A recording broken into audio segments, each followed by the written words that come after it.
Ukraine Russia যুদ্ধ বন্ধের জন্য বৈঠকে জেলেনস্কির উপস্থিতি গুরুত্বপূর্ণ না বলে মন্তব্য করেছেন মার্কিন প্রেসিডেন্ট ডোনাল্ড ট্রাম্প। মার্কিন সংবাদ মাধ্যম ফক্স নিউজকে দেওয়া সাক্ষাৎকারে তিনি এ মন্তব্য করেন। ট্রাম্প বলেন, আমার মনে হয় না বৈঠকে জেলেনস্কি গুরুত্বপূর্ণ। তিনি ৩ বছর ধরে আলোচনা করে কিছুই করতে পারেননি, উল্টো বিষয়টিকে জটিল করে তুলেছেন। মার্কিন প্রেসিডেন্টের মতে যুদ্ধ বন্ধের বৈঠকে জেলেনস্কির করার কিছু নেই। তিনি বলেন, আমি রাশিয়ার প্রেসিডেন্ট ভ্লাদিমির পুতিনের সঙ্গে খুব ভালো আলোচনা করেছি, কিন্তু ইউক্রেনের সঙ্গে আমার তেমন ভালো আলোচনা হয়নি। তাদের কাছে কোনো কার্ড নেই, তারা পরিস্থিতি জটিল করে তুলেছে, কিন্তু আমরা এটা চলতে দেব না।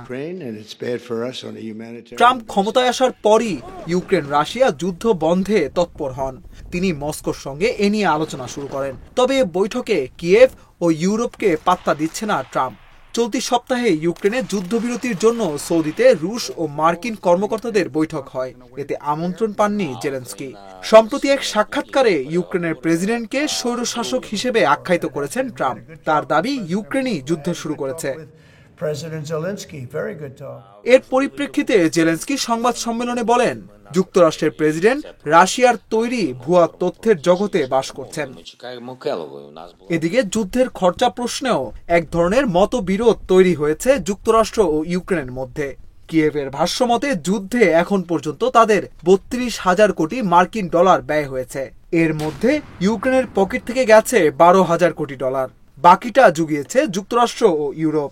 যদিও এই তথ্য নিয়ে যুক্তরাষ্ট্রের তরফ থেকে আপত্তি জানানো হয়েছে। It would have never happened if I were president.